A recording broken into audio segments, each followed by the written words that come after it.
My son's redemption is a cruel joke. My life has become a horror story, a living nightmare from which I can't seem to wake. It all began with a child I thought I knew, a child I loved. But the monster he became, the things he did, they haunt me every waking moment. Now, everyone expects me to celebrate his transformation.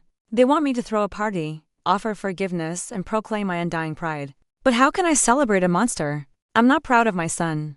My wife divorced me a month after his sentencing. She couldn't bear to look at me.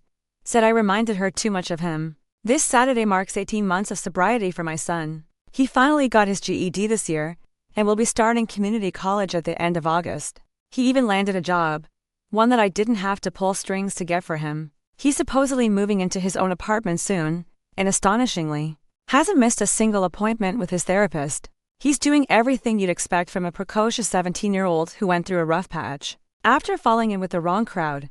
Except, he's 29. This is the part where I'm supposed to say I'm proud of him, proud of his turnaround, his escape from drugs and the streets, his newfound ability to stay out of trouble and act like a responsible adult. Maybe even a prodigal son reference, kill the fatted calf, the whole shebang. That's what everyone expects, especially my son. He demands praise, forgiveness, a celebration, a hug, and reassurances that everything's okay. He demands I tell him how proud I am that he's finally making something of himself. But I can't. Because he hasn't. Not in the slightest. His mother and I gave him every opportunity imaginable. Not seeking accolades, but it's the truth. Unlike my son, I don't expect praise for doing what I was supposed to do. We worked our asses off to provide him with a loving, stable, comfortable, and supportive home. We were involved in his school. Introduced him to music. His mother was a damn good cellist, sports, and culture. We fed him healthy meals, played with him, hell. We got in the best shape of our lives since college because of him, and allowed him to stumble, fall, make mistakes, and get back up again. Then, at 15, he started shoplifting. The first time, we dragged him back to the store, forced him to return the stolen copy of Grand Theft Auto. The second time, a pair of shoes, we did the same. By the third time, we were in family therapy. The therapy seemed to be working, until the therapist requested individual sessions with him. After 2 of those, the police came knocking. The little S had fabricated a story about us being part of a religious cult, who raped him every Saturday morning. Rational minds prevailed. We fired that therapist. And he cycled through 6 more in as many months, until no one would take him as a patient.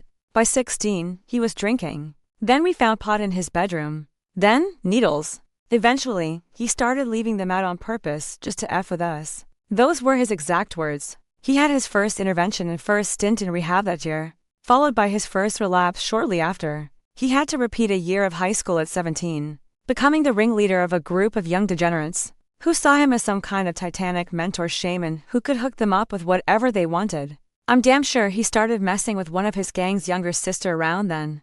I had nothing but a gut feeling to go on, so I could only warn her parents to keep a close eye on her. No charges were ever pressed and the family never spoke to me again after that. But they did pull both of their kids out of that school. My son, of course, was furious that I dared to interfere with his statutory rape. Then, he decided to try for normal rape.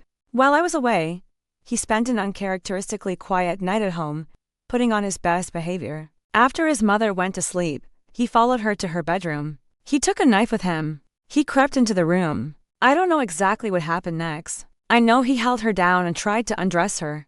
I know she fought back. I know he stabbed her. I know she got away and locked herself in the bathroom before he could catch her. I hope she kicked him in the balls good. I know she broke the window and screamed for help. I know he ran. I know she was lucky the ambulance got to her before she bled to death. I know he called his friends to brag and beg for a ride. I know the police caught him. I know if I'd been home, or if I'd caught him, I would have killed him with my bare hands. He pleaded out, but only after making his mother testify and smiling the whole time. When I made the mistake of visiting him after the divorce, I should have killed him right there. When I made the mistake of visiting him after she killed herself to satisfy her demons, I should have ended him. It is to my eternal shame that I did not. They let him out after serving 3 years. He spent the next 6 years on the streets in and out of rehab, crashing on other people's couches. Phone calls demanding money were frequent.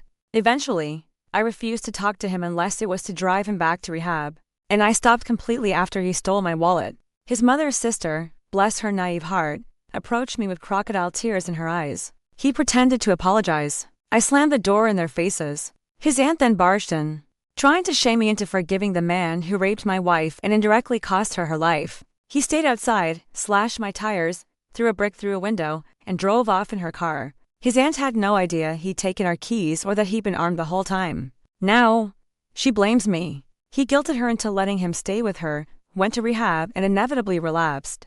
And here we are, in stark contrast to the ball of S that is my son and his life. I have watched the children of my friends and colleagues, those who still speak to me, go on to become doctors, lawyers, skilled tradesmen, actors, musicians, academics, entrepreneurs, and career military personnel. I've seen some start their own families. Even those who had a rough start, who stumbled and fell, managed to pick themselves up again. I have nothing but respect for them. But a cookie for my son for having a job and not getting hopped up on meth, or raping anyone for 18 whole months. He has pretended to reform before. He has even convinced himself once or twice. But he always backslides. He always finds new ways to disappoint. Always hurts other people for his own short-sighted benefit. His aunt is already at the stage where she's pretending she must have misplaced a piece of jewelry, and has already told me to F off after I warned her what my son will, and has done before. When he screws up again, when he hurts someone else with his ceaseless bullshit, I will not be there to pick up the pieces. I am through with him. I am through with his aunt.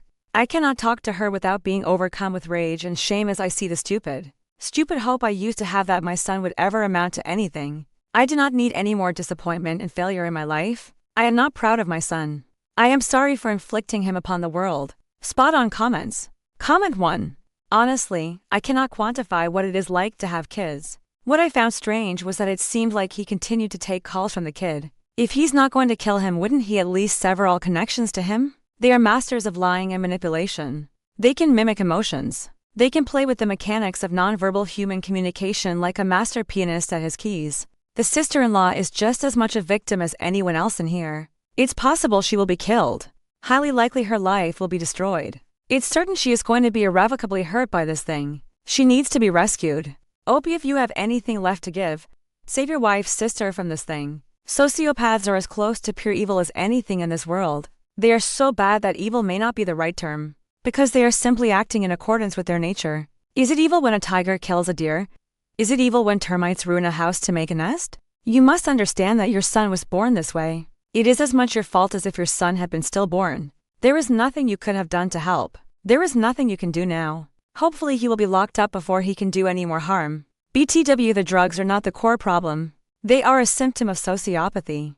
Comment 2. Parents cannot be blamed for their children's choices. This is particularly when they are psychopathic. My mom and stepdad raised 2 of us, me and my stepbrother. He barely graduated high school. Abused animals, is a pathological liar. Was accused of raping 2 girls. Tried to check hide $10 grand out of a bank.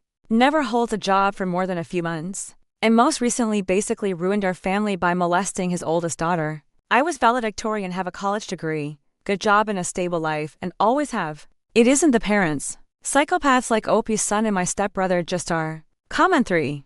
Honestly, I can't see anything that would even slightly imply that you should be thinking of forgiving him. In the first place, better behavior cannot erase things that happened in the past. This wasn't just a single event.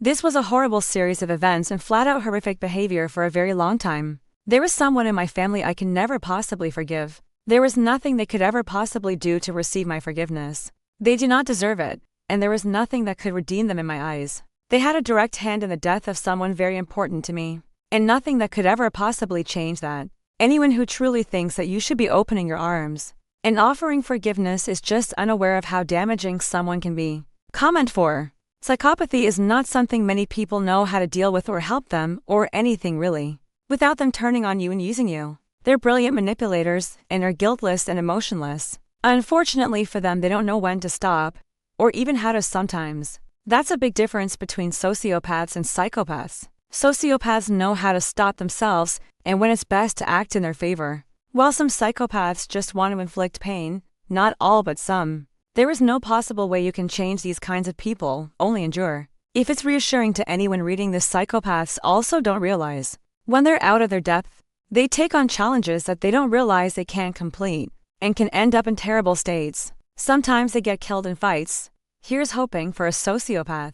Comment 5. At first I was thinking, oh, Opie is a mean parent who doesn't understand his son. But after getting to the point where he raped his mother and caused her to kill herself, I understand why you aren't proud of him. Hell, I'm proud of you that you haven't killed him yet. And I don't know of anyone in this world that would blame you if you did, and yet you don't. Just the fact that you still even talk to his aunt, who seems to bat an eye of ignorance at his actions, makes me feel that you are an incredibly strong man. I feel incredibly sorry for you and would like to offer my deepest condolences, no matter how little they help, for your son's behavior. I'd also like to say that not all sons are like that. I would never dream of hurting my mama. The thought of anyone doing that to her makes me hurt beyond belief. So for me and everyone else here, I'm sorry that you had to deal with that little SHT. And I'm sorry about what happened. So here I am, laid bare before you all, seeking some semblance of understanding. I've laid out the horror, the heartbreak, the utter devastation that this man has caused in my life. Considering all of this, do you honestly believe I'm wrong for not feeling pride? Was I wrong to cut him out of my life? Tell me what you think. I'm desperate to hear your perspective. If you had been in my shoes in this twisted tale, how would you have reacted to everything? And what measures would you have adopted in order to navigate this situation with your son and his unfortunate behavior, while being mindful to not be harsh or unreasonable, given the gravity of his offenses?